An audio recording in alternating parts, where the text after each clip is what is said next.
Start कर दें? Okay, good, thank you.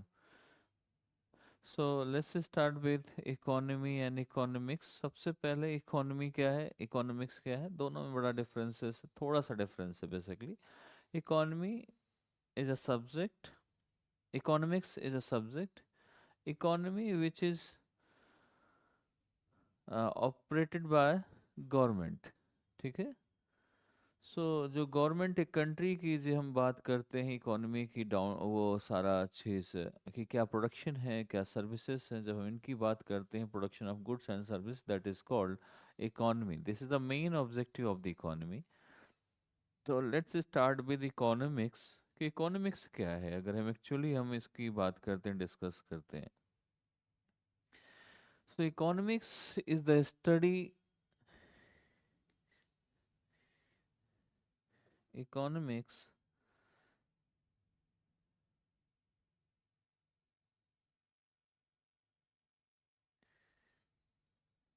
Economics is the study of how society allocates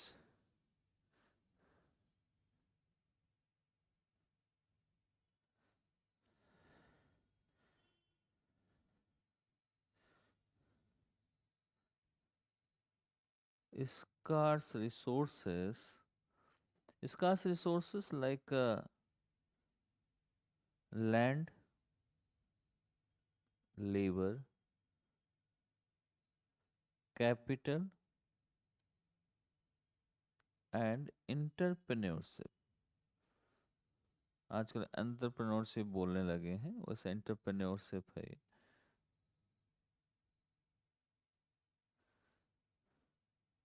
simple सी चीज है।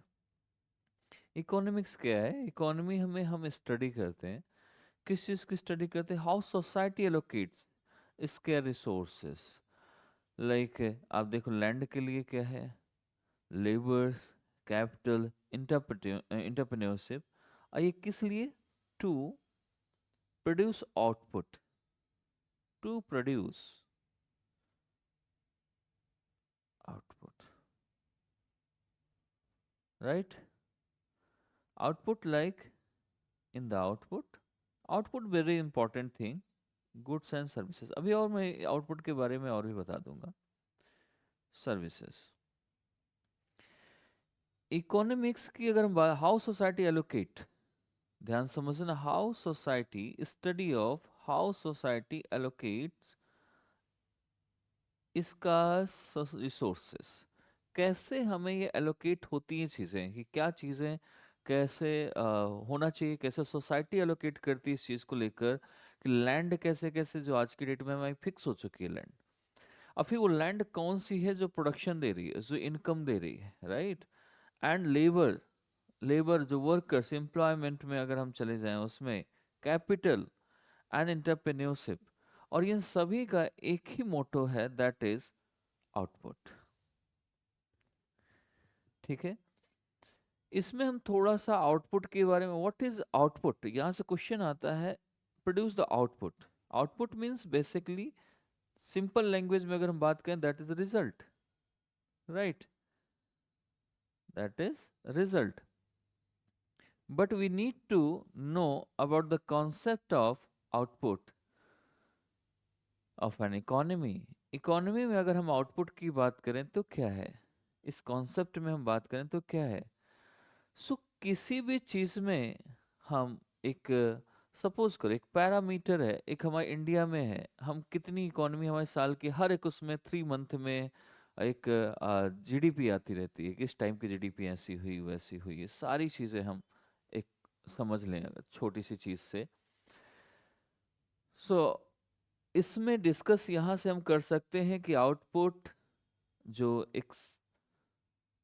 एक मॉनेटरी वैल्यू है। आउटपुट क्या है, आउटपुट मॉनेटरी वैल्यू है of all the goods and services all the goods and services. Goods means यहाँ पर वो अच्छा वाला गुड नहीं है, सामान वाला गुड है, ठीक है। Goods and services.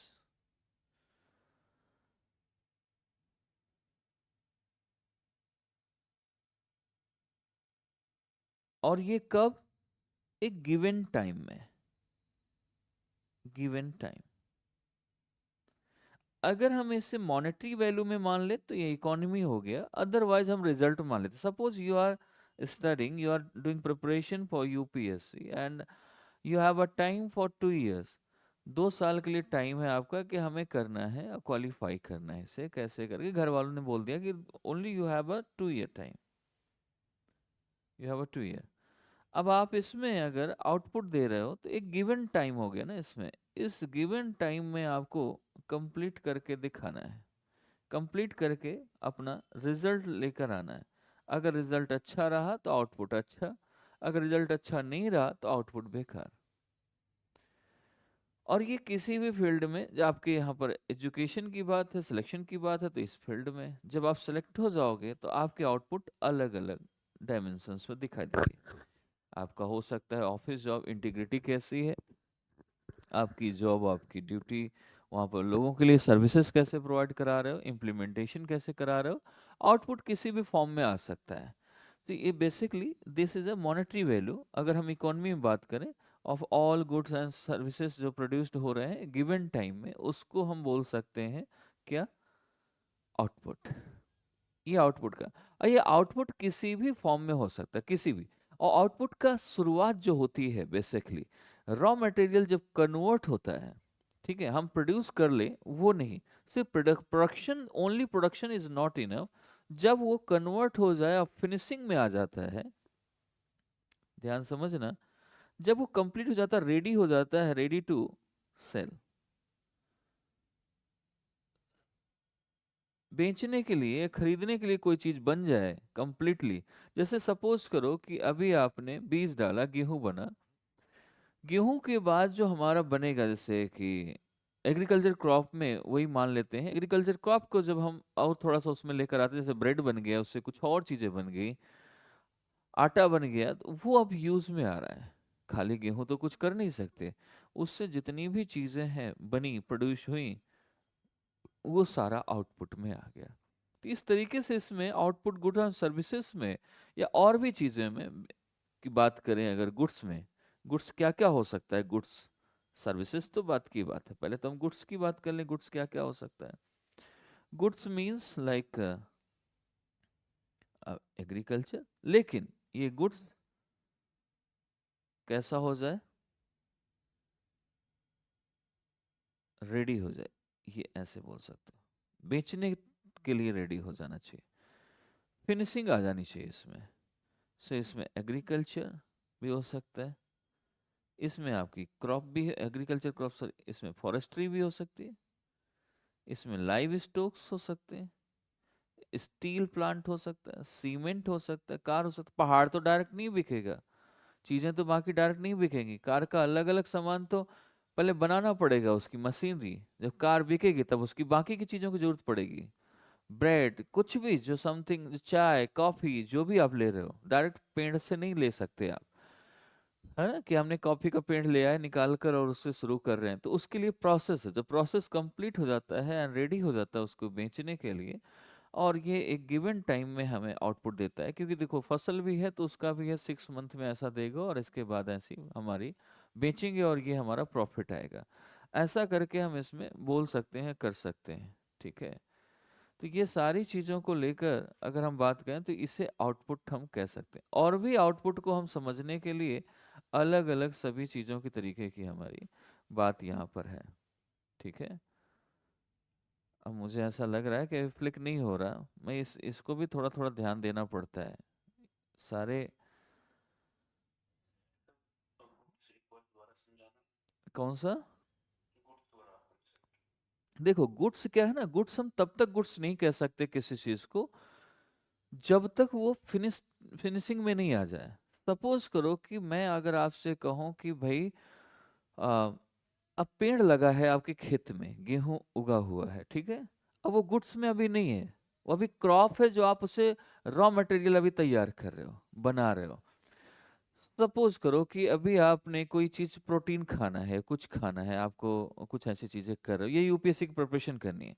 UPSC preparation के लिए प्रॉपर आपको कोई ऐसी तो है नहीं कि बिना बुक्स के बिना चीजों को आप कर लोगे तैयारी। आपकी यूपीएससी की प्रिपरेशन कब होगी? जब आपके पास सारी बुक्स होंगी, सारी जो नीड है उसकी वो ज़रूरतें पूरी होंगी कि हाँ मुझे ये भी पढ़ना है, ये भी पढ़ना है, ये सारी चीज़ें हैं और अब मैं यूपीएससी की तैयारी कर सकता हूँ। तो बेसिकली ये पहले रॉ मटेरियल था, इस लाए आप एक साथ रखा और आपने अब आपके पास सारा कुछ हो गया कि ये हमारा मटेरियल हो गया, अब मैं इसको पढ़ सकता हूँ, तो वो आपके लिए अब गुड्स का काम करेगा। मतलब पहले वो एज अ रॉ मटेरियल कहीं भी रहा हो बुक, तो उसका जब तक सपोज करो कि मैं हूं, अगर मैं ही हूं, सिर्फ मेरे अंदर है वो सारी चीजें, अगर मैं उसे बुक में छाप के नहीं लाऊंगा, मार्केट में नहीं दिखाऊंगा कि ये मेरा एक है और ये मैंने बुक लिखी हुई है, मार्केट में आ गई, वो गुड्स के फॉर्म में आ गई, जब तक वो मेरे अंदर था तब तक वो रॉ मटेरियल था। ठीक है। आजकल बल्कि इंटेलेक्चुअल प्रॉपर्टी मानने लगे हैं, वो अलग बात है, हम लोग इंटेलेक्चुअल प्रॉपर्टी मान लेते हैं, अपने आप को भी मानने लगे हैं कि इंटेलेक्चुअल प्रॉपर्टी है, कुछ लिख रहे हो वो भी इंटेलेक्चुअल प्रॉपर्टी है। दूसरा और भी आप एक एक और एग्जांपल ले सकते हो कि सपोज आप कोई चीज़ घर पे तैयार कर रहे हो या आप सपोज कोई एक्सपेरिमेंट कर रहे हो, कुछ भी ऐसी चीज़ें कर रहे हो, तो आपने कोई जैसे इसरो का हो, जब तक कोई चीज़ एकदम ऐसा लगे कि हाँ अब ये कंप्लीट है, जब तक वो प्रोसेसिंग में है, छोटी चीज़ों से लेकर स्टार्ट से प्रोसेसिंग में, जैसे सपोज करो कि गेहूं लेके आए, अभी आटा चक्की में गया, कहीं जाने के बाद आटा आया, आटा आने के बाद उसमें क्या बनी? रोटी, ये गुड्स हो गई। ठीक है। ब्रेड बन गई, गुड्स हो गया।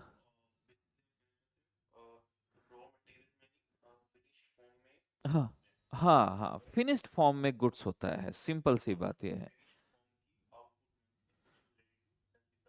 हाँ, sell in the market or to buy in the market. ठीक है। तो जो हम मार्केट में कर रहे हैं उसी को हम बेसिकली आउटपुट बोल देते हैं। आउटपुट में क्या है? गुड्स बोल देते हैं, और गुड्स से जो रिजल्ट आए गिवन टाइम में उसे हम बोल देते हैं आउटपुट। ठीक है। समझ आ गया? हाँ। इसमें हम और भी, अगर हम चीजों को और भी थोड़ा सा समझने का है इसमें, ये क्या कई बार ऐसा होता है कि जैसे कि आप अब थोड़ा सा और उसमें चले जाओ, प्राइमरी एंड सेकेंडरी, जानते हो ना? Primary and secondary. Secondary means primary में क्या होता है? आपने जियोग्राफी में थोड़ा सा ह्यूमन जियोग्राफी पढ़ी है कि नहीं पढ़ी? पढ़ी है, good. So primary and secondary and tertiary, फिर आगे हमें सारी चलती रहती हैं एक के बाद एक। प्राइमरी में, जो प्राइमरी में होता है उसमें हमें गुड्स नहीं मिलता है, मिलता है कहीं? रॉ मटेरियल मिलता है, तो वो हमारा आउटपुट नहीं है इकोनॉमी के फॉर्म में। ठीक है। इकोनॉमी के अगर उसमें देखा वो ऐसे आउटपुट है कि निकल रहा है, लेकिन वो अब सेकेंडरी से हमारा आउटपुट मिलना शुरू हो, क्योंकि वो रॉ मटेरियल चेंज हो चुका होता है, कन्वर्ट हो चुका था गुड्स में। ठीक है। वहां से हम आउटपुट में उसे काउंट कर सकते हैं। ठीक है। शुरुआत। टर्सरी भी आउटपुट होता है क्योंकि उसमें सर्विसेज जुड़ जाती हैं, बन के तैयार तो हो गया, लेकिन उसको बेचने के लिए सर्विस देनी पड़ेगी। सर्विस भी आउटपुट का पार्ट बनता है, बिना सर्विसेज के कुछ हो ही नहीं सकता, है ना? तो वो भी है। अब अगर हमारे सपोज करो कि सी में मछलियां पड़ी हुई हैं, तो उसका कोई मतलब नहीं है, जब लेकर बाहर आएंगे उन्हें जैसा भी बिकती हैं साफ सुथरा करके वैसे बेचना शुरू करेंगे।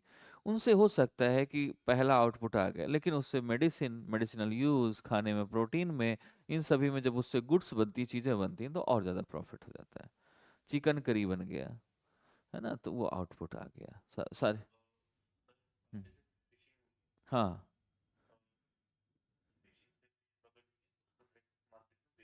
हम्म हम्म। क्योंकि ये रॉ मटेरियल, ये देखो रॉ मटेरियल तो है, लेकिन ये रॉ मटेरियल तैयार ही ऐसा होता है जब आपके हाथ में आएगा फिनिश्ड में ही होता है, ठीक है। क्योंकि अब इसको लोग कंज्यूम ही वैसे करते हैं, है ना, नहीं बनेगा।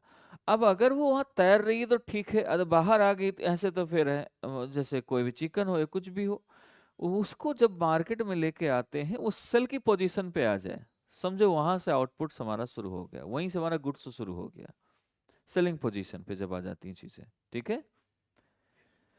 हाँ, तो इसे हम इकोनॉमी की इसमें आउटपुट अगर आप बात करें कभी भी, तो output of an economy is the monetary value of the final good and services in a given time period. Output की डेफिनेशन आप लिख सकते हैं यहाँ से। आउटपुट क्या है? Actual definition of output, that is, लिख लो इसमें, आउटपुट ऑफ, यानी रिजल्ट जो है, output of an economy is the monetary value of the final goods and services in a given period।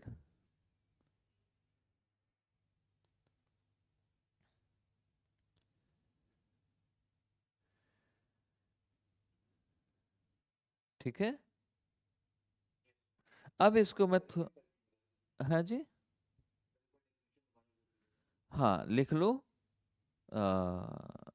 मैंने आउटपुट इज द, मैंने क्या स्टार्ट किया था, शुरू कैसे किया था मैंने, थोड़ा सा मुझे बताओगे? हाँ, output of an economy is the monetary value of the final good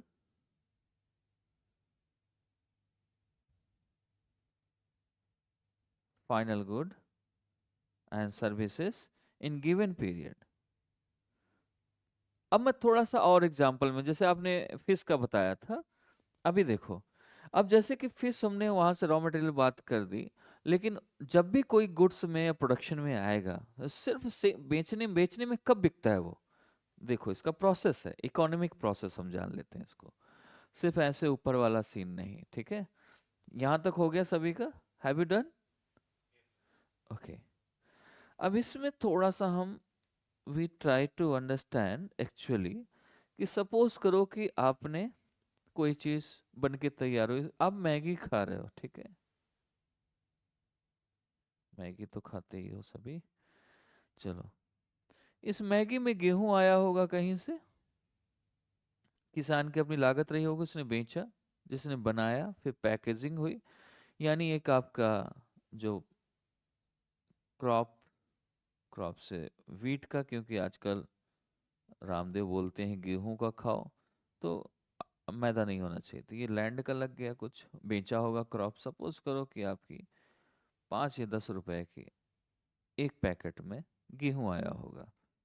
इसके बाद इसमें जो इसकी जो बाहर आया, बिक गया, बिकने के बाद 10 रुपए का गेहूं बेचा गया, जिस ले गया उसने उसमें लेबर लगाई, उसको आटा वाटा बनाया, जो भी लगा, तो लेबर कॉस्ट लग गई।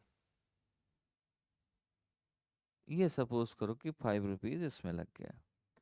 इसके बाद इसमें जितना टाइम तक रुका रहा प्रोडक्शन, उन्हें मालूम है कि इतने से इतने दिन तक बनने में टाइम लगा और इतनी सैलरी गई, वो सारी चीज़ें वो जुड़ गई, वेजेस, सैलरीज, ये सारी चीज़ें उसमें, जो मशीनरी, जो सारी चीज़ें वो लग गई।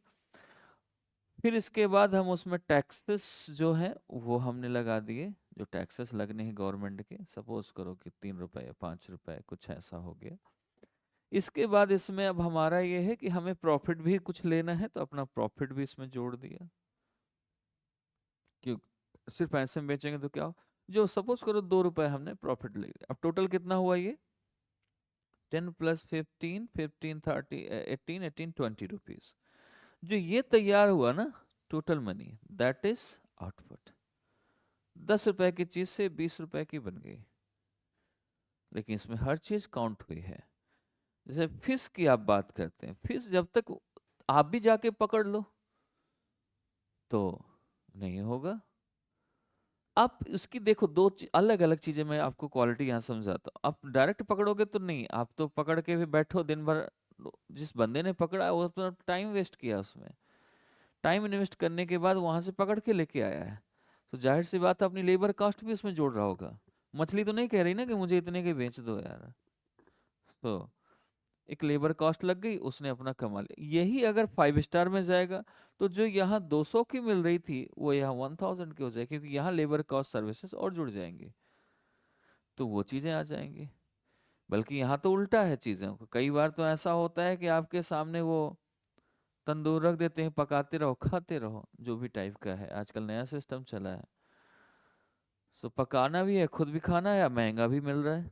तो वो अलग टाइप से होगा। बेसिकली ये है कि हम उसको कंज्यूमिंग पोजीशन पे, और कई जगह सर्विसेज उसकी बाकी कॉस्ट पे भी डिपेंड करता है कि गुड्स कैसे तैयार हो रहा है। उसके वर्क सारी चीज़ें प्रॉफिट सारा जुड़कर जब बनता है, that is production, that is output. ये हमारा आउटपुट कह सकते हैं, ये आउटपुट है। ये सारे इनपुट्स थे। समझ आ गया? हम्म। हम्म। हम्म। आउटपुट ऑफ द प्रोडक्शन, ठीक है। ये मॉनेटरी वैल्यू हमारी बन गई ना यहाँ से, ठीक है। अब आते हैं हम इसमें थोड़ा सा आगे कि ऑब्जेक्टिव क्या होता है इकोनॉमी की। ये तो इकोनॉमिक्स हो गया। अब इकोनॉमी कब बन जाती है? इकोनॉमी मैंने शुरू में बताया है कि जब कोई गवर्नमेंट किसी अपने पूरे देश की इकोनॉमिक्स को कंट्रोल करता है, उसे चलाता है, ऑपरेट करता है, दैट इज इकोनॉमी, ठीक है। अर्थव्यवस्था उसे बोलते हैं इकोनॉमी को, ये अर्थशास्त्र होता है, वो अर्थव्यवस्था है।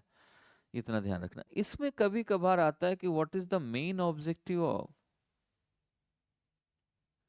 What is the main objective of any economy. क्या होता है मेन ऑब्जेक्टिव? मैंने I told you what is the main objective. मुझे बता सकते हो आप लोग क्या है?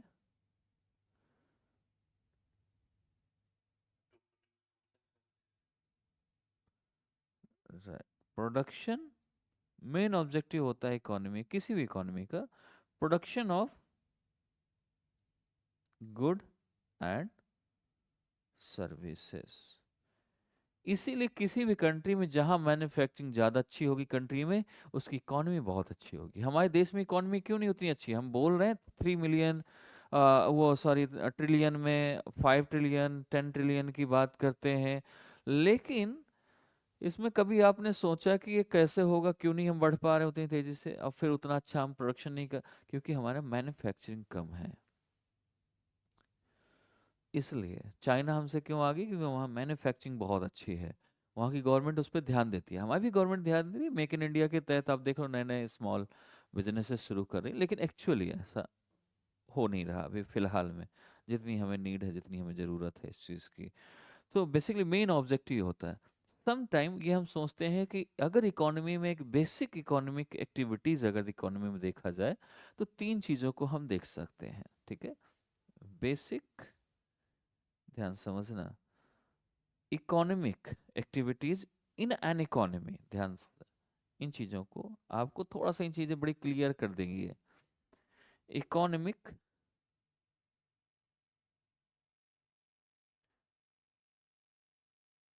Activities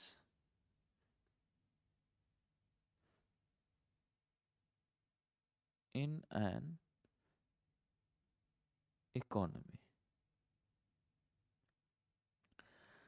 basic activities, I am telling you about the basic activities. What are the basic activities? क्या है बेसिक एक्टिविटीज? इसकी 3 बेसिक एक्टिविटीज होती हैं। पहला, ध्यान समझना, प्रोडक्शन, ठीक है। ये बेसिक एक्टिविटीज है किसी भी इकोनॉमी में, इकोनॉमिक्स का। नंबर 2 इज कंजम्पशन, क्योंकि कंजम्पशन होगा तभी प्रोडक्शन बढ़ेगा, ठीक है। अगर कंजम्पशन नहीं हो रहा तो प्रोडक्शन का कोई मतलब नहीं बढ़ेगा। Number 3 is capital formation, sorry,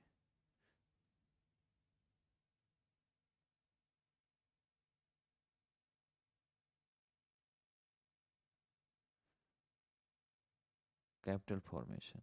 ये हमारे दोनों फॉर्म में हो सकता है, सेविंग एंड इन्वेस्टमेंट।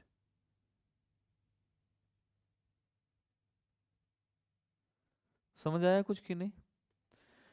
प्रोडक्शन है, उसका कंजम्पशन नहीं हो रहा, तो ये फिर धीरे धीरे इकोनॉमी हमारी डाउन हो जाएगी। और ये किस फॉर्म में आएगा? जब तक ये किसी कैपिटल का फॉर्मेशन नहीं कर रहा, बिकेगा नहीं, कमाई नहीं होगी, तो हमारी इकोनॉमी किस काम की हो? हमें पैसा नहीं मिल रहा तो इकोनॉमी कहाँ बनी? वो कुछ हुआ इसमें? नहीं हुआ। समझ आ गया?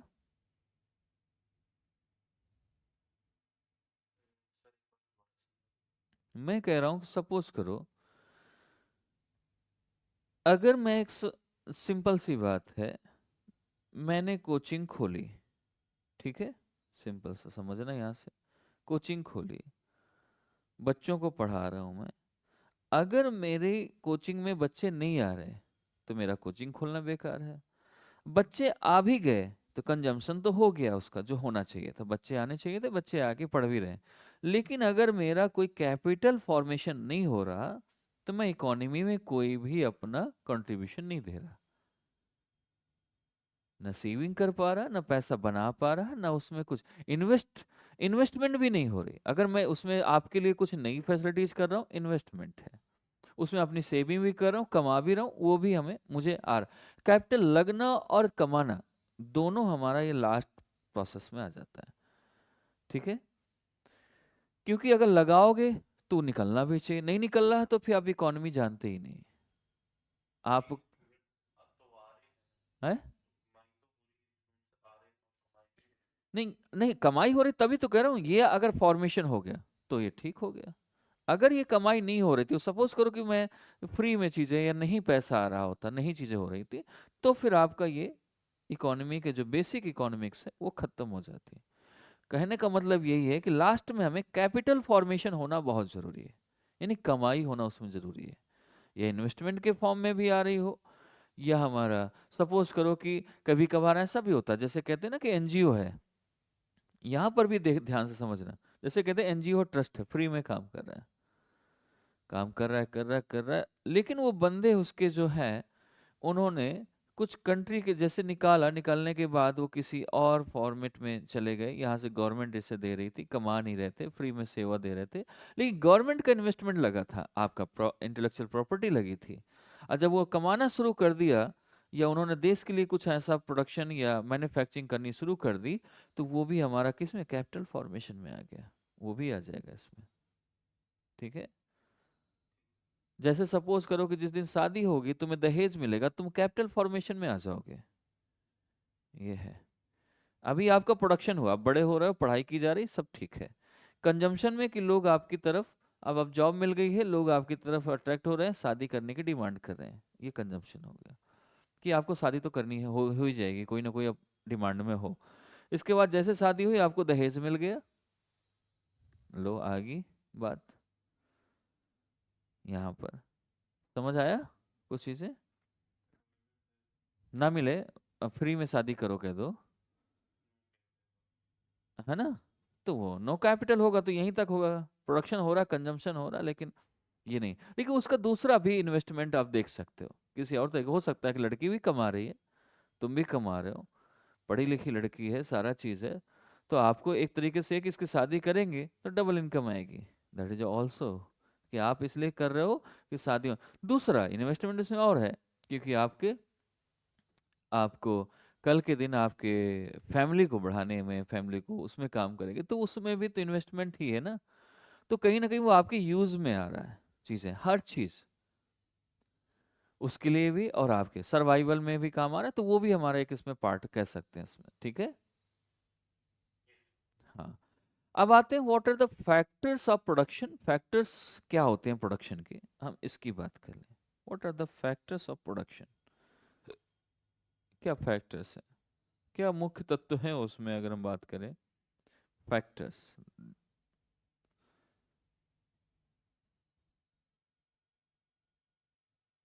फैक्टर्स ऑफ प्रोडक्शन,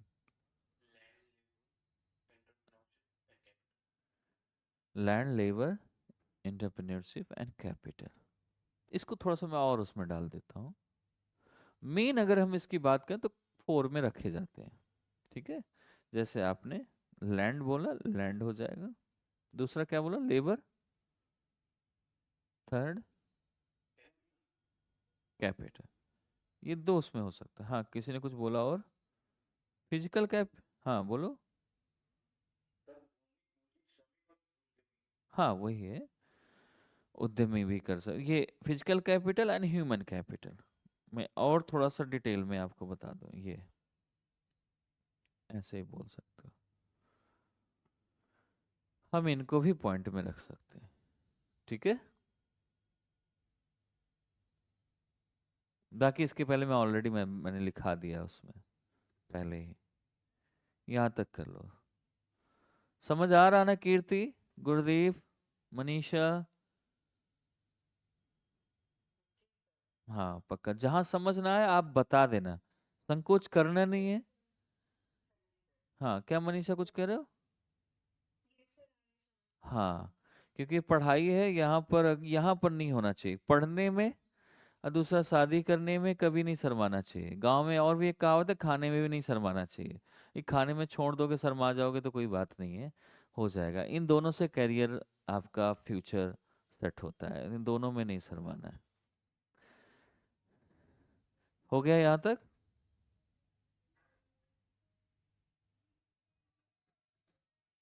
चलो, मुलायम, कुछ पूछ रहे हो? बताओ। अच्छा, हिंदी में तो बता ही रहा हूँ वैसे मैं। अभी इंग्लिश के बस टर्म्स यूज कर रहा हूँ। डेफिनेशन में कुछ है नहीं। डेफिनेशन में मैंने क्या क्या चीज़ें लिखाई हैं आपको मैं बता देता हूँ। जैसे पहले मैंने सबसे पहले लिखाया इसमें, अगर मैं बात करूँ कि इकोनॉमी क्या है। इकोनॉमी में मैंने लिखा है कि इकोनॉमी क्या है। इकोनॉमी एक स्टडी है, अध्ययन है किस चीज़ का, कि क्या क्या सोसाइटी को, समाज को कैसे जो रिसोर्सेस, जो आपकी प्रोडक्शन की बात हमने की है या उसकी बात की है, जो आपके फैक्टर्स हैं, कैसे एलोकेट होते हैं। एलोकेट यहाँ पर तो जैसे कि लैंड यानी भूमि, जैसे कि हिमांशु ने बताया, लेबर, कैपिटल एंड एंटरप्रेन्योरशिप। ठीक है, उद्यमी हो गया। उसमें उद्यमी, एंटरप्रेन्योरशिप का मतलब उद्यमी, कैपिटल का मतलब पूंजी, लेबर और ये श्रम, और भूमि, ये सारी चीजें आ गई। और अगर हम ऑब्जेक्टिव, इसका जो उद्देश्य है इसका होता है गुड्स एंड सर्विसेज। जो आपका गुड्स मतलब यहाँ पर सामान से, सर्विसेज में सेवा से है। तो यहाँ पर इसके प्रोडक्शन से है, इसका प्रोडक्शन होगा तभी हमारी इकोनॉमी आएगा, पैसा आएगा। अगर हमारी गुड्स एंड सर्विसेज का प्रोडक्शन नहीं हो रहा, सिर्फ हम प्राइमरी प्रोडक्शन पे हैं, यानी आपका पहले उसमें है कि सिर्फ गेहूं उगा लिया, लेकिन उसका अगर कुछ बिक नहीं रहा, उससे कुछ बन नहीं रहा, तो वो किसी काम का हमारे नहीं है। ठीक है, हाँ इसके तीन चीजें हैं। मैंने फिर इसके बाद इसमें आउटपुट बताया था। आउटपुट मैंने बताया, कैसे बताया, output of an economy is a monetary value. तो आउटपुट ऑफ एन इकोनॉमी यानी एक इकोनॉमी का कोई रिजल्ट क्या होता है। मॉनेटरी वैल्यू यानी पैसे वाली वैल्यू है। आपकी वैल्यू कब होगी, आपके पास पैसा हो जाए आपकी वैल्यू बढ़ जाएगी। अभी भी आप आईएएस की तैयारी कर रहे हो तो आपकी वैल्यू बढ़ जाएगी। घर पे आप जाते होगे तो पूछते होंगे बेटा क्या खाएगा। आप 10 दिन नहीं आओ, 1 महीने रुक जाओ घर पे, वैल्यू खत्म हो जाएगी, क्योंकि पढ़ वढ़ नहीं रहे हो, दिख जाता है कि बेटा पढ़ तो रहे नहीं हो तुम।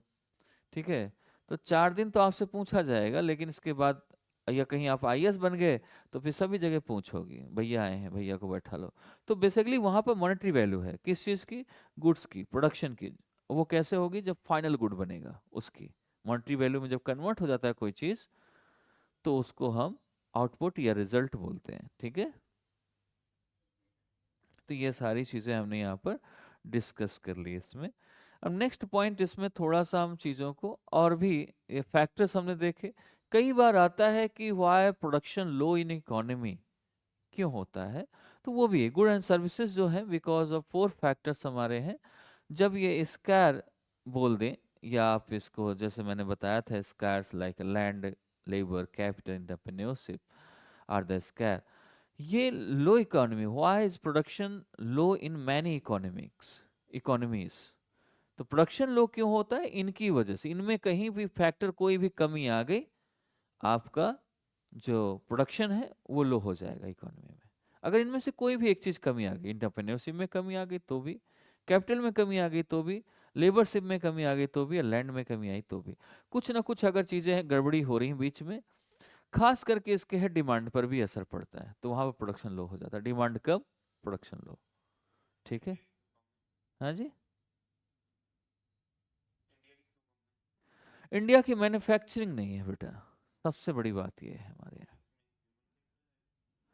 हाँ, ह्यूमन कैपिटल आएगा इसमें, इंटरप्रेन्योरशिप भी आएगा इसमें। दो चीजें, हमारे पास लैंड बहुत चीजें के लिए है, लेबर्स बहुत है, हमारे पास ह्यूमन कैपिटल एंड इंटरप्रेन्योरशिप, दो चीजों में हमारी कमी है हमारे देश की। इंटरप्रेन्योरशिप आएगा इसका मतलब मैन्युफैक्चरिंग में घुस रहे हैं, एंट्री कर रहे हैं, लेकिन हमारे पास रिसोर्सेस नहीं है, चीजें नहीं है, ये गवर्नमेंट का सपोर्ट नहीं है, वैसे नहीं है। ठीक है, कैपिटल हमारे पास नहीं है, तो वो चीजें हैं। ठीक। अब basic concept of Indian economy, अब हम इंडियन इकोनॉमी की तरफ एंट्री करने वाले हैं। यहां तक समझ आ गया इतनी चीजें? ये बेसिक था जो मुझे बताना समझना जरूरी है इकोनॉमी स्टार्ट करने से पहले। So now we have to know the basic concept, simple सा समझना है, basic concept, concepts of the Indian economy,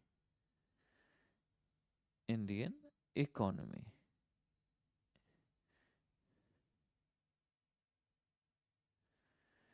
अगर हम इसका जो भारतीय अर्थव्यवस्था की एक बेसिक या मूलभूत जो कॉन्सेप्ट है, मूलभूत क्या तत्व क्या है, उनके बारे में अगर देखा जाए तो कुछ इसमें चीजें हैं हमारी। क्या है, कोई जानता है इनके बारे में? बेसिक कॉन्सेप्ट क्या है इंडियन इकोनॉमी का?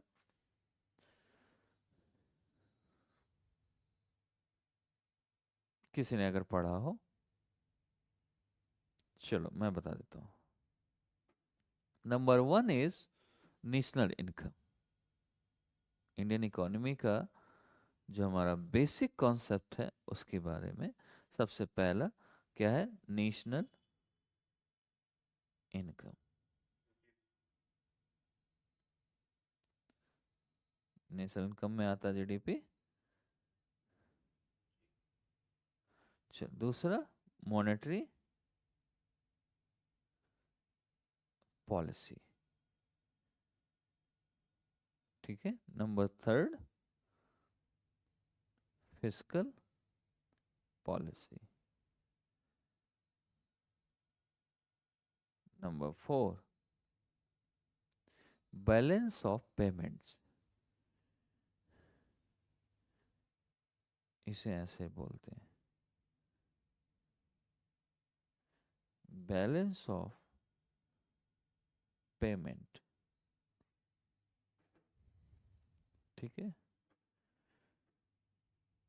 National income, monetary policy, fiscal policy and balance of payment. National income में जैसे अनीस ने बताया सर, इसके अंदर जीडीपी आता है। जीडीपी क्या है? जीडीपी की अगर बात करेंगे तो अभी हम डिस्कस, एक एक चीजें हम डिस्कस करते हैं। With in the country and in given year, given year. ठीक है। जो फाइनेंशियल ईयर हम मानते हैं तो फाइनेंशियल ईयर ही लेके चलेंगे हम उसमें। ठीक है, वो वाला ईयर नहीं लेके चलेंगे, क्वार्टरली हम देखते हैं। और फाइनेंस लास्ट में, क्योंकि हमारा अगर इकोनॉमी के आर्टिकल 112 के हिसाब से देखें तो हमारा वही आता है। ठीक है, फाइनेंशियल ईयर ही बनता है। तो अब हम इसमें कौन कौन, राष्ट्रीय इनकम, राष्ट्रीय आय, मॉनेटरी पॉलिसी। अब यहाँ से नेशनल इनकम की बात करें, नेशनल इनकम क्या है? और भी कोई जानता है? मैं बता देता हूँ, नहीं जानते हैं तो। नेशनल इनकम क्या है? नेशनल इनकम, अगर हम कुछ चीज़ें इसमें नेशनल इनकम में हम जोड़ सकते हैं, टर्म्स आपने सुने होंगे कुछ, जैसे कि जीडीपी, सुना है कि नहीं सभी ने? नेशनल इनकम के अंदर आ जाएंगे सारे, plus GNP plus NNP, comma लगा देना। ये सारे के सारे क्या हो सकते हैं? ऐसे कुछ भी जहां से हमारा, ये सारे क्या है? नेशनल इनकम के टर्म्स हैं, टॉपिक्स हैं, इनके, इनके बारे में समझना है। ये सारे के सारे नेशनल इनकम के पार्ट हैं बेसिकली। ठीक है, बिना इनके नेशनल इनकम नहीं बनती है। अगर ये नहीं होंगे तो नेशनल इनकम नहीं होगा। समझ आ रहा है? Okay, good. सबसे पहले चलते हैं जीडीपी पे। इन पे चलेंगे लेकिन एक एक पोर्शन समझते हैं। GDP, what is GDP? GDP का मतलब है, यहां पर पहले तो हम ये फुल फॉर्म लिख दें, ग्रॉस डोमेस्टिक प्रोडक्ट, सकल घरेलू उत्पाद, दैट इज जीडीपी।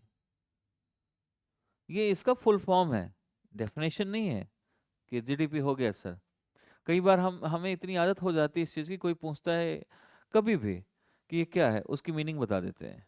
तो मीनिंग या उसका फुल फॉर्म बता देते हैं। नहीं, इसके बारे में अब बताना है। ये ग्रॉस डोमेस्टिक प्रोडक्ट क्या है? ग्रॉस डोमेस्टिक, ग्रॉस का मतलब क्या होता है? सारा टोटल। ये तो हम वैसे भी जानते हैं, कहते हैं ना आपकी ग्रॉस इनकम क्या है। तो टोटल जितना आपका है हर चीज को लगाकर, तो टोटल इनकम, टोटल वैल्यू आपकी। ठीक है। और डोमेस्टिक प्रोडक्ट का मतलब, डोमेस्टिक का मतलब जो घर में बनाया जाए या अपनी कंट्री में बनाया। अगर देश के मामले में देखा जाए तो अपनी कंट्री के अंदर बनाया जाए, राइट। प्रोडक्ट्स का मतलब उत्पाद, जो भी चीज हम प्रोडक्शन कर रहे हैं उन सभी के जो एक ग्रॉस वैल्यू होगी, यानी कंप्लीट वैल्यू होगी टोटल, वही आपका क्या है? जीडीपी है, सिंपल सी लैंग्वेज में। तो इट मीन्स आप कह सकते हो GDP is the total value, total money value. यहाँ मनी की बात हो रही है तो मनी आ जाएगा। टोटल मनी वैल्यू, ध्यान समझना, वैल्यू ऑफ फाइनल गुड्स, क्योंकि यहाँ से आउटपुट आपको समझ आ गया तो फाइनल गुड्स समझ आ जाएगा। Final goods and services, services produced in the economic territories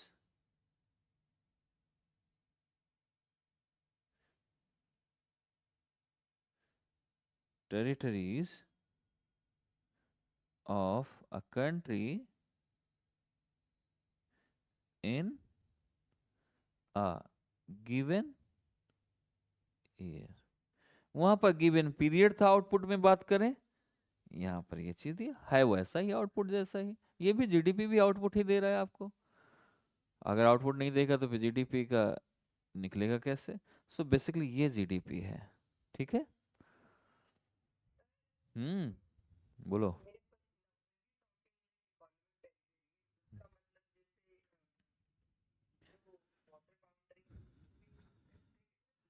नहीं नहीं, सारा सारा सारा सारा यूज करते हैं बेटा।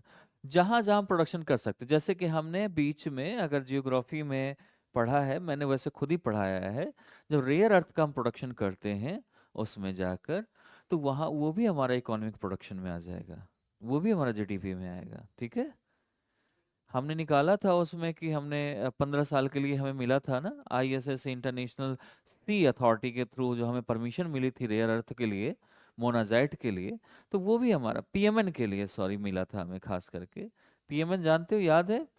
अनीस, मनीषा, पी, हाँ, पॉलीमेंट्री, आगे।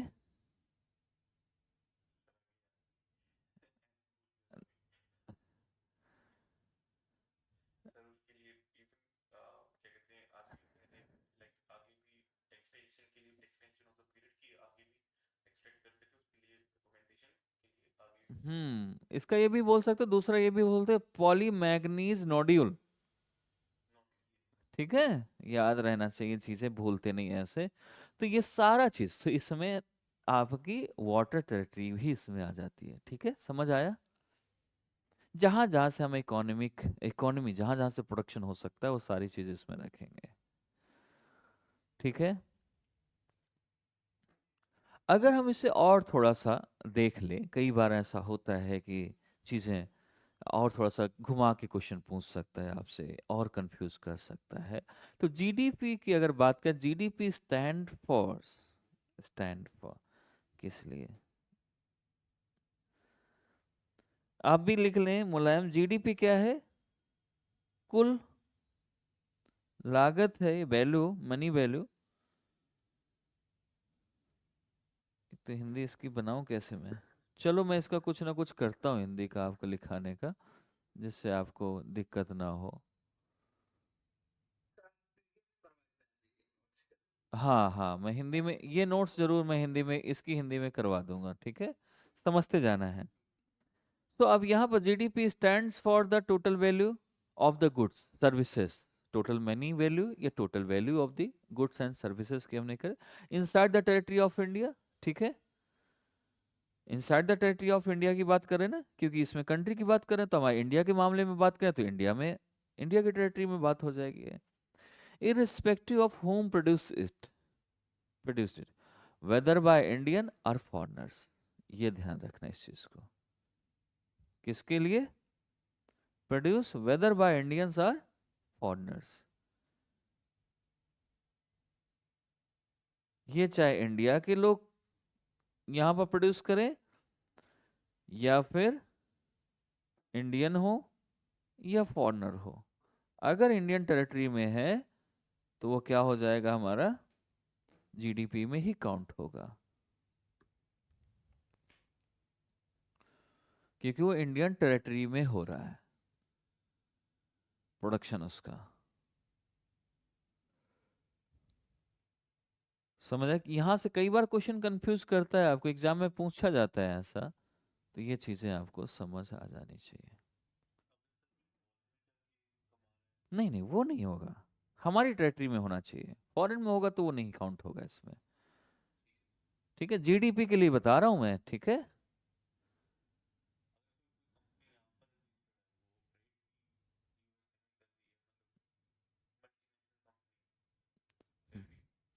नहीं, उसमें अगर हमारे देश में उसका जो प्रोडक्शन हो रहा है उसको काउंट किया जाएगा, जो वहां पर प्रोडक्शन होगा उसको काउंट नहीं करेंगे, वो वहां के जीडीपी में काउंट होगा, उस कंट्री के।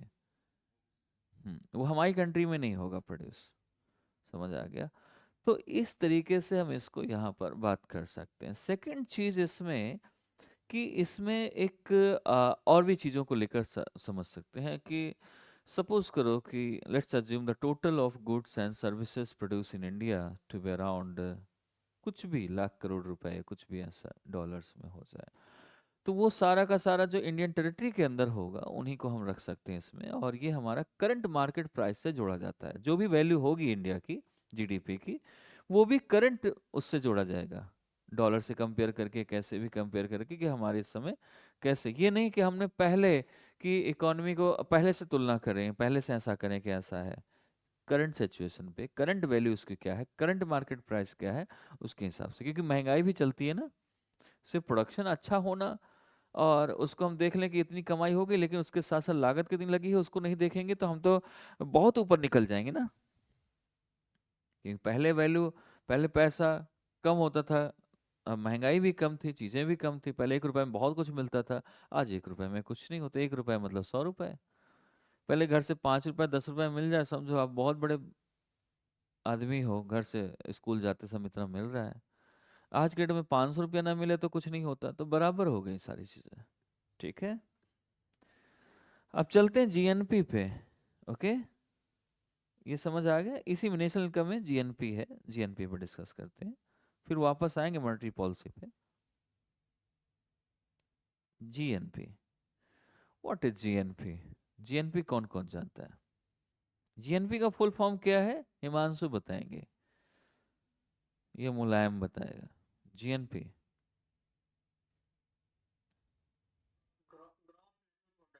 Good, cross, hmm, national product, gross national product. Gross national product क्या है एक्चुअली में, दैट इज, ये क्या है, अगर हम बात करें अगर आपसे, तो ये भी total value of goods and services produce by the people of the country in the given year, ये कैसा है? आय की नेशनल प्रोडक्ट की बात कर रहे हैं, जो अब इसमें आप देख सकते हो किसके द्वारा, the people of a country in given year. समझ पा रहे हो अनीश या गुरदीप, मणि, हिमांशु? अब इसमें से अगर हम बाहर कमा रहे हैं, देश के बाहर भी, वो इसमें काउंट हो जाएगा। ठीक है, क्योंकि हम देश के लोग हैं।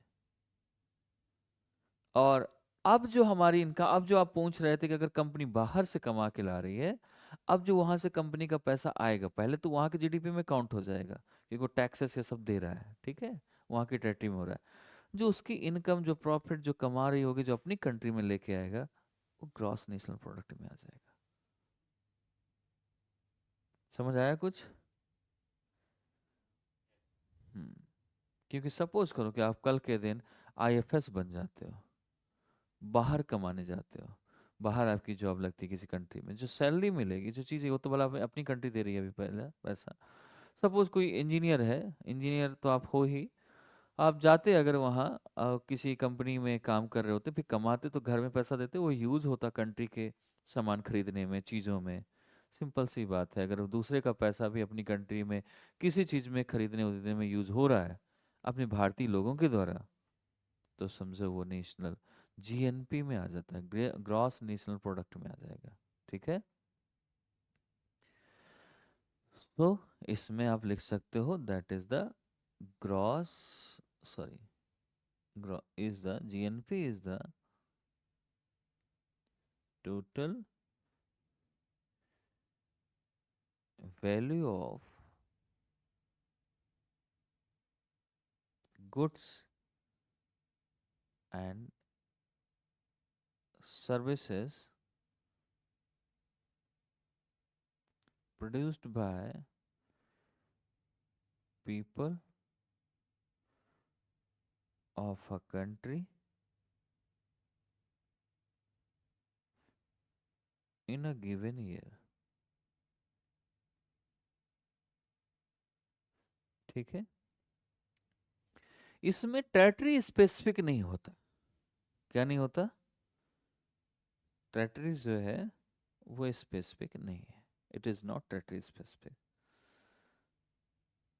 कभी भी आपसे पूछ लिया जाए तो आप इस चीज को बता सकते हो, टेरिटरी स्पेसिफिक नहीं है इसमें। ठीक है,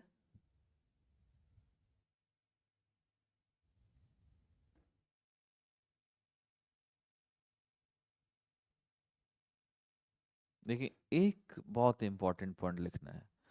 सपोज अगर जीएनपी और GDP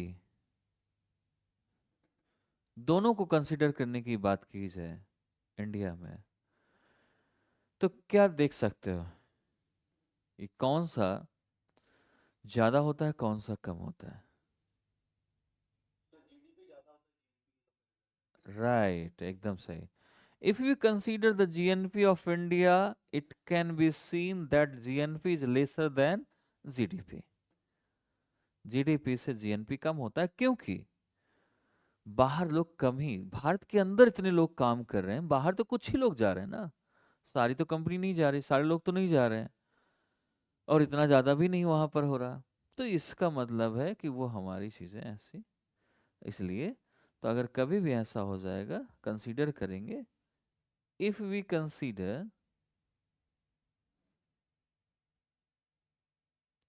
the GNP of India,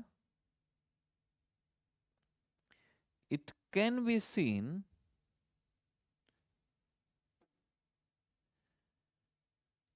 that GNP is lesser than GDP। समझ आ गया?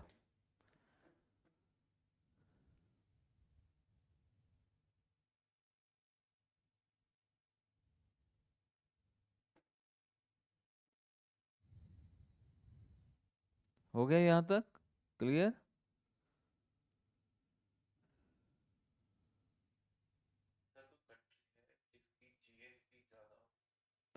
नहीं, इसका कुछ नहीं है, जीएनपी ऐसी कोई कंट्री कैसे हो सकती है? सारी ये तो बाहर ही कमाए, क्योंकि आप कितना पूरा कंट्री तो खाली नहीं कर दोगे ना, सिंपल सी बात। तो कंट्री में ज्यादा से ज्यादा कितना जा सकता है आदमी, 1% 2% बाहर जाएगा पूरी कंट्री का। 10% भी चला जाएगा, 90% तो यही है ना। तो उतना नहीं हो सकता, ये हो ही नहीं सकता, किसी कंट्री में नहीं हो सकता। वो फिर उस कंट्री के अंदर आ जाएगा। वो उस कंट्री की अपनी की तो खुद की कैपेसिटी नहीं ना, वैल्यू ही नहीं है उस कंट्री की, वो तो दूसरा चला रहा है ना उसका सारा कुछ इकोनॉमी। नहीं, भूटान तो पूरा अपनी अपनी कंट्री में तो भी तो रह रहा है ना। ऐसा नहीं है कि वो सारे लोग वहां से बाहर जाए, वहां तो लोग रह रहे हैं, सरकार तो चली रही है ना वहां पर। तो सारी चीजें हम इसमें ऐसे इसको समझ सकते हैं। ठीक है। अच्छा, आजकल एक क्वेश्चन आने लगे हैं आजकल एग्जाम में बहुत, फॉर्मूले से इस बार आया था, ये देखा है 25 का प्रीलिम्स का, फॉर्मूला भी था उसमें। तो फॉर्मूले जरूर पढ़ते जाना है इसके, जैसे कि मैं आउटपुट के अगर फॉर्मूले की बात करूँ, नेशनल प्रोडक्ट की फॉर्मूले की बात करें, तो फॉर्मूले जरूर उसमें पढ़ते जाना, क्योंकि कई बार ऐसे क्वेश्चन आते हैं। तो मैं एक बार थोड़ा सा फॉर्मूला आपको लिखा देता हूँ, ये क्या चीज़ें होती हैं, नेशनल प्रोडक्ट क्या होता है, नेशनल प्रोडक्ट का फॉर्मूला क्या है। आजकल आता है तो आप देख लेना। National product is equal to, लिख लो, domestic product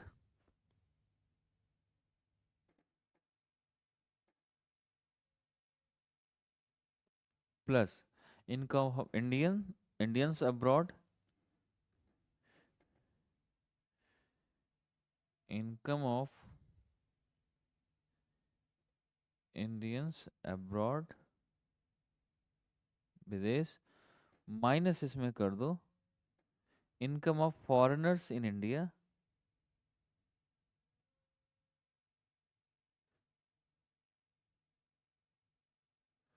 foreigners in India, that is national product. ठीक है।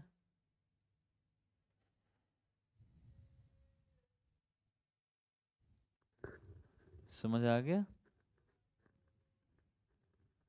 इसको सिंपल लैंग्वेज में ऐसे भी लिख देते हैं, डोमेस्टिक प्रोडक्ट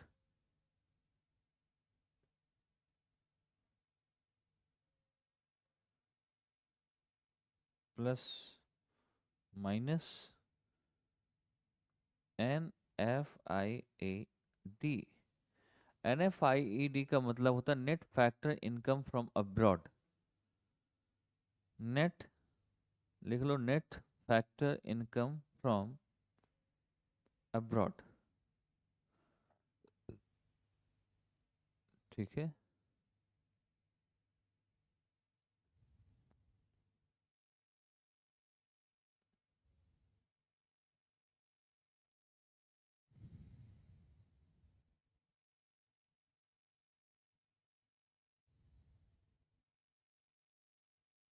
यहाँ तक समझ आ गया, चीजें हो गई, आगे चले।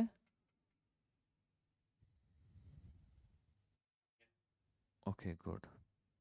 इसमें एक पॉइंट और मैंने बताया, जीएनपी, अब आता है एनएनपी। ठीक है। एनएनपी के बारे में थोड़ा सा देख लेते हैं, एनएनपी क्या है। एन एन पी, एनएनपी में क्या लग गया, इसका मतलब क्या है, फुल फॉर्म, नेट, गुड, हाँ, अरे वाह, नेट नेशनल प्रोडक्ट। सबसे पहले तो हमें जानना नेट क्या होता है, और नेशनल, नेट नेशनल प्रोडक्ट कब आएगा। ये सिंपल सी बात है, अगर इसे लाना है, सपोज करो कि आप 100 रुपए डेली का कमा रहे हो अपने काम से। अब अगर उसमें इनकम एक्चुअली निकालो, प्रॉफिट निकालोगे, तो माइनस क्या करोगे दिन भर का, लेबर चार्जेस, जो आपने सामान खरीदा वो चीजें, एक्स्ट्रा कितना कमाया सब बेचने उचने के बाद, जो आपकी लागत थी सब हटाने के बाद, वही तो नेट आएगा, है कि नहीं। तो इससे ज़्यादा जरूरी है पहले, इसका मतलब उसमें क्या हो रहा है कि अगर हम जीडीपी हो या जीएनपी हो, अगर हम इसमें दोनों की बात करें, नेट की बात करें सिर्फ पहले, तो जो चीजें आ रही हैं उसमें से हम क्या कर दें, माइनस कर दें इनका जो खर्च हुआ है, सारी चीजें हुई हैं। जैसे जीडीपी में ना हमें बड़ा कंफ्यूज करती है, जब कभी कभी आप पढ़ते हो ना जीडीपी हमारी इतनी ऊपर चली गई, उससे कुछ फर्क नहीं पड़ता देश की इनकम में ज्यादा। नेट देखो आप कितनी आ रही है, तो पता चलेगा हमारा बचत तो है ही नहीं कुछ देश में। पता लगे आप 1 लाख सैलरी कमा रहे हो, आपका खर्च ही 90,000 हो रहा है, तो 10,000 ही तो बचा टोटल नेट आपका जो प्रॉफिट है। वही इसका मतलब है, सिंपल सी बात है। तो इसका मतलब क्या है, डेप्रिसिएशन क्या जरूरी है जानना पहले, डेप्रिसिएशन क्या होता है। अगर जीडीपी के नेट वैल्यू को अगर हम देखना है, तो यहां पर एनएनपी, सॉरी यहां पर एनडीपी हो जाएगा और यहां पर एनएनपी हो जाएगा। अगर नेशनल इनकम में करेंगे तो एनएनपी आ जाएगा। इनमें अगर इनमें दोनों में अगर हम ये माइनस कर दें डेप्रिसिएशन, तो हमारी ये चीजें मिल जाएंगी। तो फर्स्ट ऑफ ऑल हमें कॉन्सेप्ट, दो चीजों को कॉन्सेप्ट समझना पड़ेगा। एक तो डेप्रिसिएशन का कॉन्सेप्ट, दूसरा नेट का कॉन्सेप्ट, नेट क्या है। तो वैसे समझ तो आपको आ गई है, लिखना है इसके बारे में। समझ आ गया कि नहीं कि मैं बताऊं इसको डेप्रिसिएशन क्या है। सभी को डेप्रिसिएशन समझ आ गया। अगर डेप्रिसिएशन समझ आ गया तो फिर नेट तो ऑटोमेटिक समझ आ जाएगा। कि आपने सपोज करो कि मैं आपसे कह दूं कि आपने इतनी पढ़ाई की, ये आपका जीडीपी मान लो, जीएनपी मान लो, आपने बहुत पढ़ाई की। जीएनपी मान लो कि सारा कुछ यहाँ वहां से कोचिंग वोचिंग लेके जीडीपी का आपका खुद का हो गया, तो आपने बाहर से रिसोर्सेस लिए और सारा चीज हो गया। अब आपका क्या हुआ कि आपने कितना टाइम ले लिया, जो 1 साल में 2 साल में हो जाना चाहिए था, आपने 5 साल ले लिया, वो डिप्रिसिएशन कर दो उसमें। तो आपकी एक्चुअल मेहनत कितने दिन में रिजल्ट आ गया, वो ठीक, वही आपका नेट है कि कितना आपने रिजल्ट, 4 साल में रिजल्ट निकाल लिया। आपने 3 साल बेकार हो गए, लास्ट ईयर समझ आया तो 3 साल माइनस कर दिया, मतलब आपका नेट प्रॉफिट जो था 1 साल अच्छी मेहनत करने से। तभी जब आप सेलेक्ट होते हो तो आप क्या करते हो, सेलेक्ट होने के बाद आप हमेशा इस चीज को ध्यान देते हो कि हम, मैंने जो 3 साल तक मैंने समझ नहीं पाई, ये चीजें नहीं हुई, ये कमियां हुई, तो आप बोलते हो कि अगर कोई 1 1.5 साल मेहनत कर ले इस तरीके से, तो उसका सिलेक्शन हो जाता है। आपको वो नेट प्रॉफिट समझ आया कि कब होता है चीजें। ठीक है। सो किसी कुछ पूछना है। हाँ,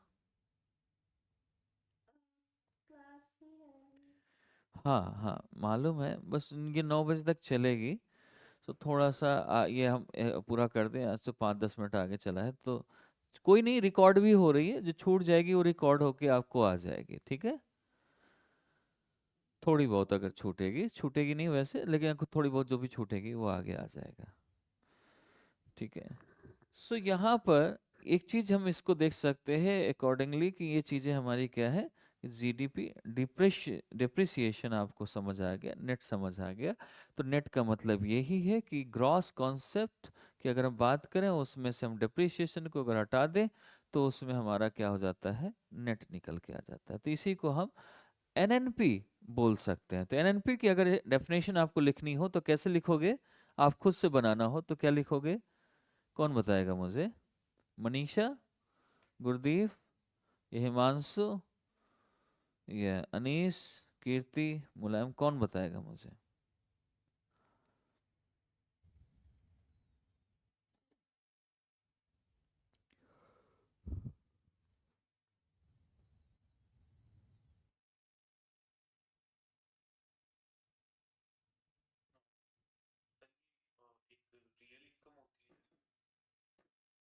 रियल इनकम हो सकती है, ये कह सकते हो, it is a real income, right.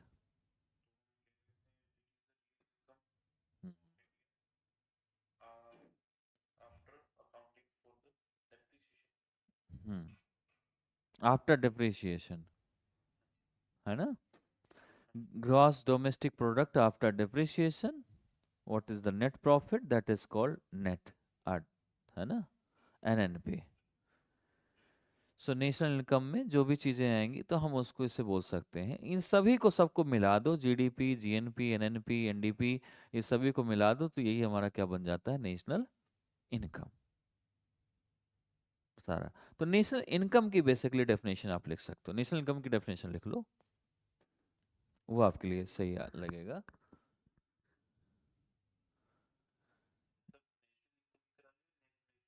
Net के तो आप समझ आ गए ना नेट का। तब अब नेशनल इनकम में सभी चीज़ों को हम रख लेंगे ना उसमें, नेशनल इनकम क्या है उस चीज़ों को लेकर। National income is is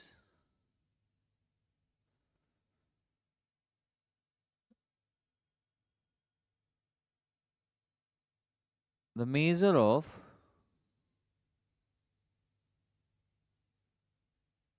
an economy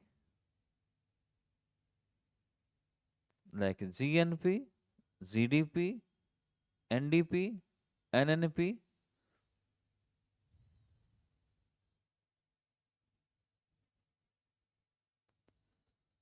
after depreciation, after depreciation।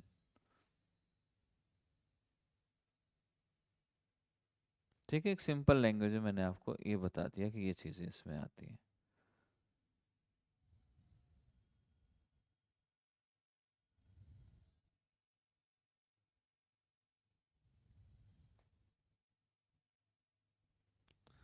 समझ आया? हम्म। अब इसमें जब हम जब नेट प्रॉफिट निकल आता है ना, तो उससे नेट प्रॉफिट अगर निकलने लगा, माइनस में नहीं जा रहा, तो उसको हम एक नाम और दे देते हैं। क्या नाम दे देते हैं? ग्रोथ का नाम दे देते हैं। ठीक है, देते हैं ना ग्रोथ का नाम, कि ग्रो कर रहे हैं अब हम। जैसे आपका सपोज करो कि आपके अभी 500 रुपये बच रहे थे, ये जो 500 बचे, नेक्स्ट मंथ आपकी जो नेट प्रॉफिट निकाला वो 600 हो गई। अगर वो इंक्रीज हो रही है नेट प्रॉफिट आपकी, इसका मतलब आप ग्रोथ हो रही है आपकी। क्या हो रही है? ग्रोथ। अब ग्रोथ बढ़ेगी तो आपका डेवलपमेंट बढ़ेगा, है ना। कई बार डेवलपमेंट होता है तो भी ग्रोथ बढ़ जाती है, ये दोनों एक दूसरे पर डिपेंड है। तो हमें एक कॉन्सेप्ट समझना पड़ेगा कि ग्रोथ कैसे मेजर करते हैं, ग्रोथ क्या है, डेवलपमेंट क्या है, और डेवलपमेंट को कैसे मेजर करते हैं। ये चीज़ हमें समझनी पड़ेगी इसको स्टार्ट करने से पहले। ठीक है। सो अब इसमें हम थोड़ी सी और चीज़ों को लेकर, अभी पहले हम ग्रोथ और डेवलपमेंट में नेक्स्ट पॉइंट पे चलेंगे। पहले हमने यहाँ तक इसकी डिस्कस की थी, तो इसको समझ लिया हमने। फिर नेट प्रॉफिट पे जाएंगे जब इनको समझ लेंगे सभी को। तो दूसरा है आपका मॉनेटरी पॉलिसी। मॉनेटरी पॉलिसी में अगर हम बात करें,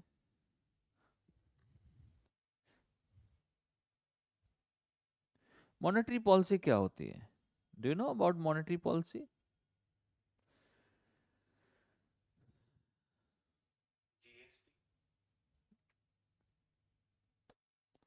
मॉनेटरी पॉलिसी होती है बेटा, ये refers the policy of the central bank. हमारे यहाँ का सेंट्रल बैंक कौन सा है?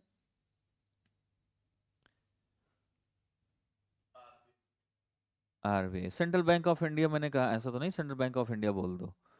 हाँ, आरबीआई है। गुड। तो इसमें जितनी भी हमारी मॉनेटरी पॉलिसी किसको रिफर करती, मॉनेटरी पॉलिसी की बात करें, monetary policy refers the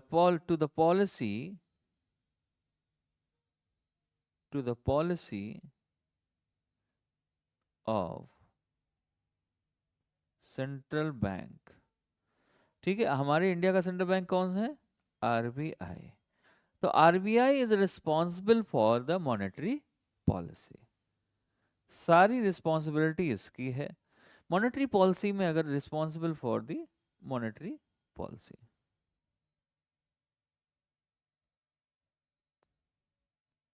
monetary policy, monetary policies में अगर हम बात करें फिर अलग अलग हम उनको समझेंगे। जैसे रेपो रेट, ये तो पढ़ा है नहीं पढ़ा है, अभी तो शुरुआत कर रहे हो तो कहाँ से पढ़ा होगा। कुछ ने जो खुद से पढ़ रखा है तो वो या एनसीईआरटी पढ़ी है तो उनको मालूम होगा थोड़ा बहुत।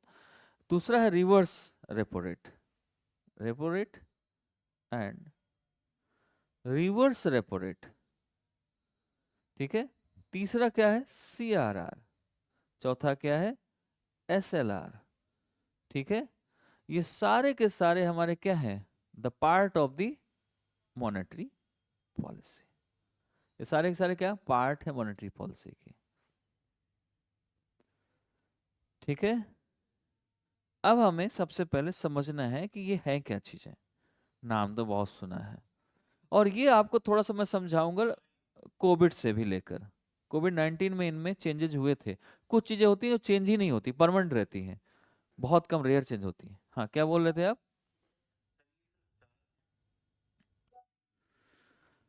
हाँ, चार चार नहीं, और भी हो सकती हैं इसमें चीजें छोटी छोटी, और भी रेट आएंगे, आगे बढ़ सकते हैं इसमें थोड़े बहुत। मतलब ऐसे टाइप की पॉलिसी जो भी आरबीआई निकालती है वो सारी उसमें मॉनेटरी पॉलिसी में आ जाएगा, ठीक है।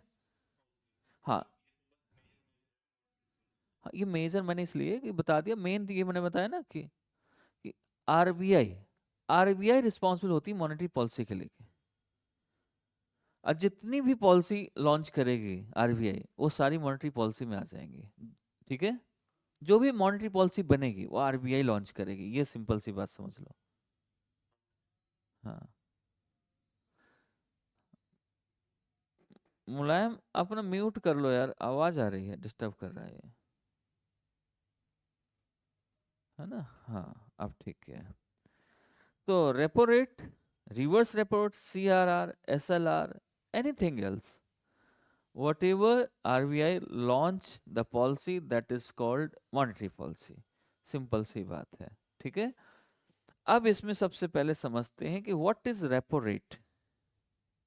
What is repo rate, repo rate क्या होता है, रेपो मीन्स क्या है, रेपो क्या है, REP।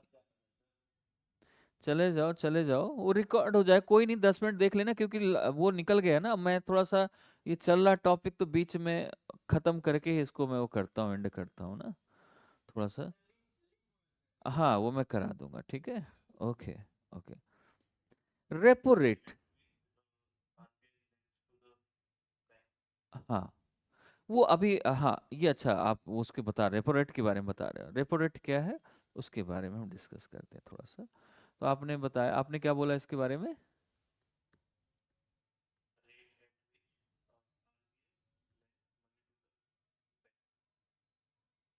हाँ, gives to the other bank, commercial banks, ठीक है। इसमें करती क्या है, कैसे होता है ये, और इसका क्या प्रोसेस होता है, कैसे देती है? कुछ इसके लिए रखती है, रखाती है, देती है, कुछ और भी है कि नहीं? सिक्योरिटी रखती है उसके लिए, ठीक है। हाँ, bank repurchase the security deposits with RBI, जो भी है बॉन्ड्स के फॉर्म में। हाँ, राइट राइट राइट, उस हिसाब से हमारा इसका आरबीआई। यानी सिंपल सी बात करें, पहले तो इसका सिंपल सी बात समझ लो, रेपो का मतलब क्या है। री, इसके कई बार आपको यही समझ आएगा, रीपरचेज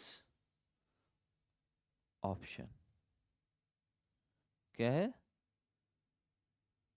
रीपरचेज ऑप्शन है इसका मीनिंग, फुल फॉर्म अगर मीनिंग अच्छे समझे इसको तो, रीपरचेज ऑप्शन है ये। कई बार हमें क्या होता है, चीज़ों को दोबारा से रीपरचेज कर लेते हैं, सिक्योरिटी को, चीज़ों को लेकर आरबीआई के साथ, उसी को हम क्या बोलते हैं, रेपो रेट पर, एक किसी रेट पर अगर कोई चीज़ हम रीपरचेज कर रहे हैं, दे रहे हैं या ले रहे हैं, तो हमारा क्या हो गया, रेपो रेट। अगर दे रहे हैं तो रिवर्स रेपो रेट होगा, ले रहे हैं तो क्या करेगा, रेपो रेट रहेगा। मतलब है परचेजिंग में ही, समझ आ गया। अगर आरबीआई दे रहा है तो रेपो रेट, आरबीआई ले रहा है तो रिवर्स रेपो रेट, लेकिन है दोनों में लोन ही। और जो लोन देने के लिए जो हम सिक्योरिटी लेकर जो इंटरेस्ट दे रहे हैं या ले रहे हैं, दैट इज रेपो रेट, वही रेट है, परसेंटेज ही रेट है, ठीक है। तो इसमें हम इसमें आ जाते हैं, थोड़ा सा समझ लेते हैं इसमें रेपो रेट में। तो इसमें पॉइंट लिख लो। रेपो मीन्स हो गया the rate by which the rate by which RBI gives loan to other bank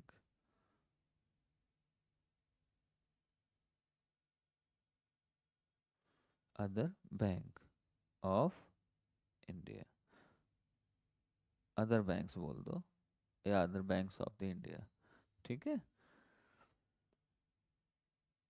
इसका मतलब मैंने रीपर्चेज की बात की तो bank repurchase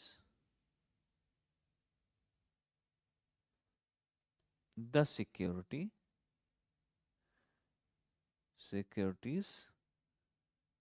deposited with RBI. थोड़ा सा अगर दिखे नहीं तो मैं यहाँ लिख देता हूँ, विद आरबीआई,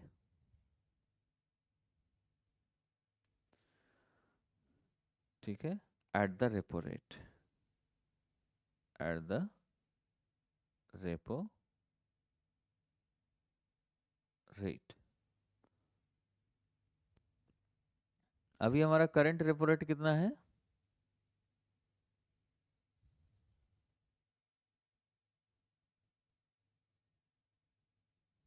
4.5%। कितना है देख लेना। अच्छा हाँ, ये बढ़ गया होगा, लॉकडाउन के टाइम का मैं बता रहा हूँ, सॉरी। देख लेना करंट सिचुएशन क्या है इसकी।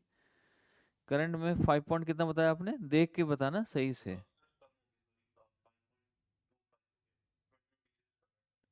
ओके, 5.25% इसका रेपो रेट, ठीक है। सो अगर आरबीआई कोई लोन देगी अदर बैंक्स को तो इस रेट पर देगी, इंटरेस्ट रेट पर, ठीक है। यही हमारा रेपो रेट है। अगर यही आरबीआई उधार ले ले किसी से तो उधार वाला रेपो रेट अलग होगा, रिवर्स रेपो रेट कुछ और चल रहा होगा।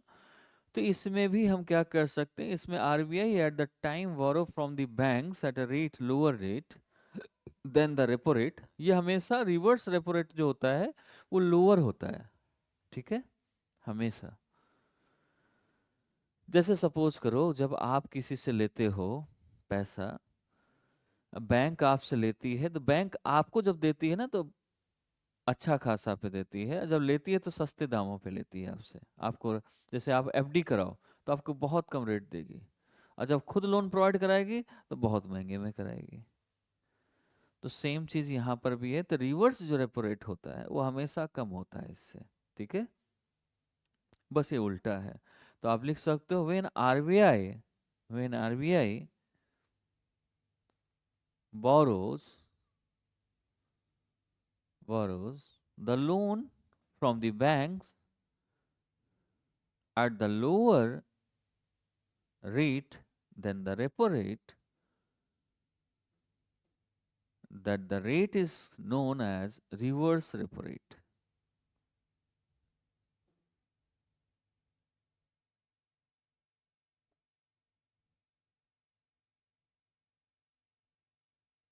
ठीक है। ये भी लिख लेना कितना है अभी करंट में कितना है। ये भी 5.25 है, नहीं ये कम होगा। हाँ, रिवर्स का देखो आप, ये मुझे लगता है 5 या 4.75 के आसपास में भी होना चाहिए।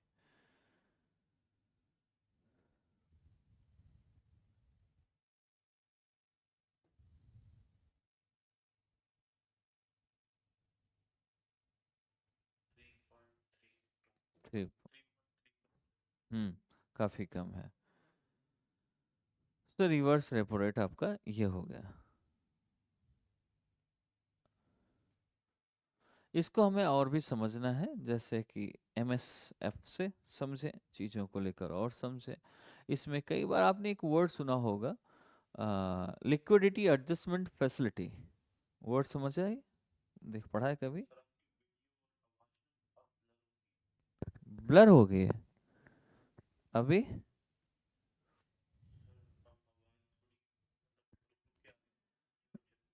वो कुछ है, मुझे लगता है नेटवर्क इससे है, कोई प्रॉब्लम आ रही। नेक्स्ट हम कल से ना इसको जूम पर ही रखेंगे, मे बी ये थोड़ा सा उतना ओवर केबल नहीं है। Okay okay. क्योंकि यहाँ पर तो चल रही है, बट वहाँ पर थोड़ा सा ये। हाँ वो कुछ ही इसका इसका है कुछ ऐसा, मुझे लगता है कल से हमें जूम पे ही करना पड़ेगा। तो हम आज बस इसका इतना कर लेते हैं। तो यहाँ तक समझ आ गया है ना? बाकी की चीज़ें फिर हम कल कर लेंगे, कोई ऐसा नहीं है। आज की हम क्लासेस यहीं पर हम रोक देंगे। और तो इसके बारे में मैंने एक पीडीएफ शेयर की है आप लोगों को।